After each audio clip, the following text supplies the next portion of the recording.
This is Brett Jolly. If you're enjoying this video, please like, share, and subscribe. We're trying to get to 1,000 subscribers.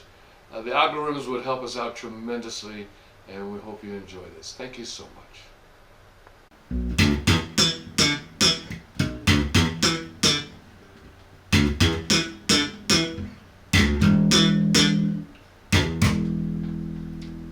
Hey everybody, how you all doing? This is Brett Jolly here, and for those of you who do not know me, I am a musician who has played for some of the biggest names in music.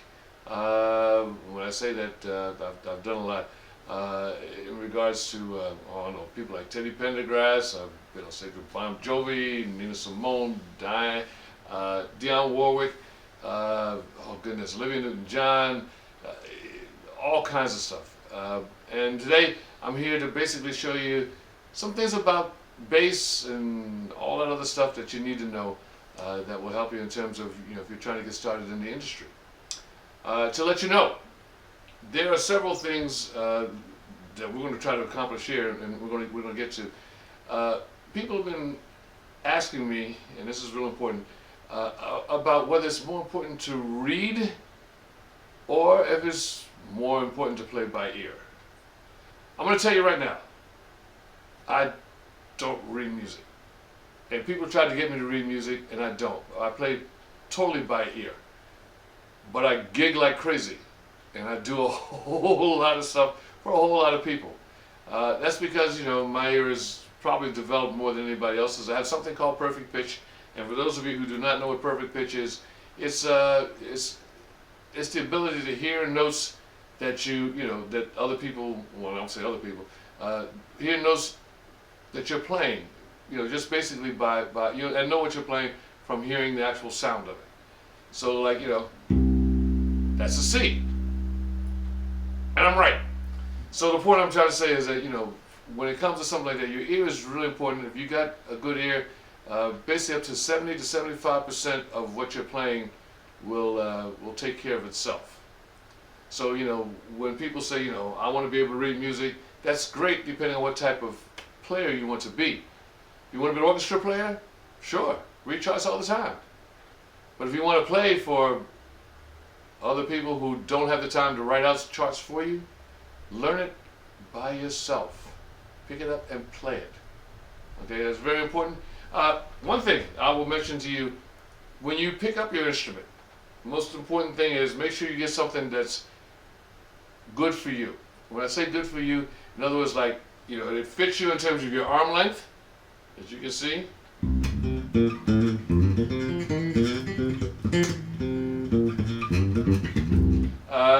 Arm length also too, in terms of the sound of it, the style of it. And you have to be able to envision yourself, playing, being able to play this and have fun with it. Now, number two, this thing here, which is called a strap, this is very important, and I'm going to tell you why this is very important. Once you get your strap hooked up to where you want it to be and the level where you feel most comfortable playing, keep it there.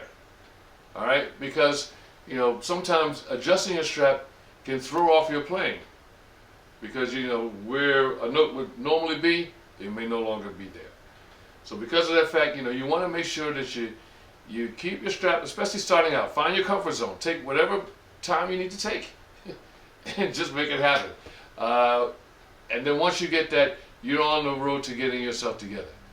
Now, also too, keep in mind that a lot of people worry about all of these notes up here because these are all notes, all these frets, but you're not going to use all of them, in terms of playing most songs.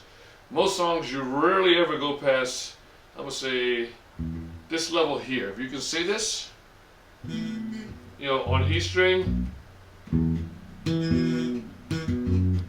right, in that area there from here on down, most songs will be covered in this area. That is extremely important. So that means you won't think of it as a massive piece of confusion. You're trying to go all up here. When you go soloing, yes, you can go all up here. That's fine.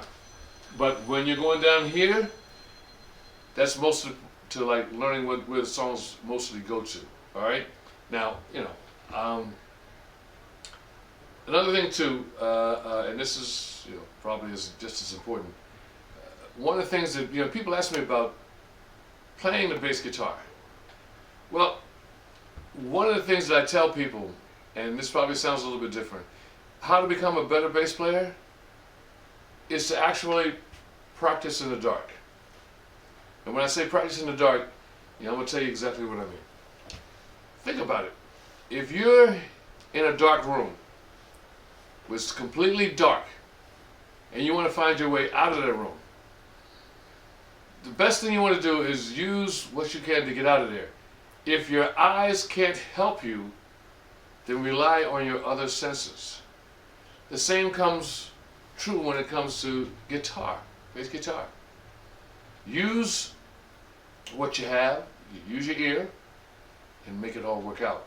And learn what your guitar notes are. Like I said, C, you can know C, E, G, E flat, C. Learn your notes, of course. And that's another thing we'll get to you on. But know your notes and know how to hit them without looking at your instrument. D, E, G, A, B, D, E, G, E flat, A, G, G, G, G, E, low E. Okay? That will help you out a great deal. Once you get to the point where you can, excuse me, where you can actually play your guitar without looking at it, then it opens it up for a lot of other things as well. You will eventually learn how to be able to sing without looking at your guitar and playing the notes. It like separates your mind from the actions of your physicalities. And what you do is you'll be able to, I can hold a conversation with somebody and play a song. I can lie down on the couch with my eyes closed and play a song. I can look at TV and play a song and not worry about messing up because I know where everything is. That's why your hearing is so important. And for those of you, and also we will make sure we say this as well, for those of you who would like to know more about me and what I do, I've seen plenty of tutorials on YouTube about how to play certain songs. Not all of them are right. All right, I will be honest with you. Mine are right, and they are correct. And I'm going to let you know right now. If you want to learn how to play, you can get in contact with me. On YouTube, we have Jolly T Multimedia. You can catch me there. You got a question? Feel free to shoot out to me. Also, too, you can email me at Elton Jolly, ELTONJOLLY @gmail.com. You can do that. And I'm really receptive. And you want to see what I do, because some people may not understand what I do. Well, simple. Go to my website, www.brettjolly.com. That's BRETTJOLLY. All right. As I said, this will help you out, and we're going to have a lot more tutorials on this. So keep that in mind, because music is a beautiful thing, and it's in terms of me, it's more than just music. It's more than just bass guitar. We're going to find all of that out as we go along. Okay? Thank you so much. We'll talk to you soon.